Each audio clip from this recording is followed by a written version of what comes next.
आत्मा का आवाज यह कहानी है एक पुरानी हवेली की जो एक गांव के पास थी। वहां का माहौल हमेशा से ही डरावना रहता था, क्योंकि कहते थे कि उस हवेली में किसी भूत की आत्मा का वास है। एक रात तीन दोस्त आदित्य, वरुण और अनुराग उस हवेली के पास बैठे चाय पी रहे थे। उन्हें हवेली के बारे में सुनकर रोमांचित होने की इच्छा हो रही थी। अनुराग ने कहा, क्यों नहीं चलते हैं, हम उस हवेली को देखते हैं। वरुण ने डरते हुए कहा, नहीं, मुझे ऐसा कुछ पसंद नहीं है।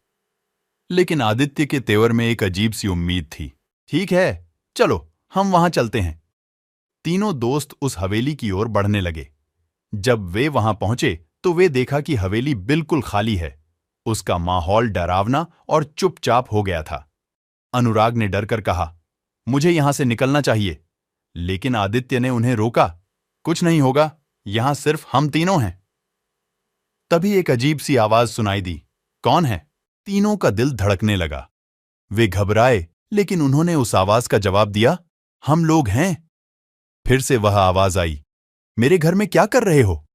तीनों को समझ नहीं आया कि कौन बोल रहा है। लेकिन फिर उन्हें एक आत्मा का सामना हुआ। आदित्य, वरुण और अनुराग के मुंह से अब ज्यादा नहीं निकला। उन्हें डर का अनुभव हो रहा था, जो कभी नहीं था। आत्मा ने उनसे कहा, तुम्हें यहां से जाना चाहिए, यहां खतरा है। तीनों दोस्त जल्दी से उस जगह से बाहर निकल गए और वहीं नींद में समय बिताने लगे। उन्होंने कभी भी उस हवेली के पास जाने का सोचा भी नहीं। हवेली की आत्मा की आवाज ने उन्हें सच्चाई का एहसास कराया कि किसी चीज का अंजाम किसी भी समय हो सकता है।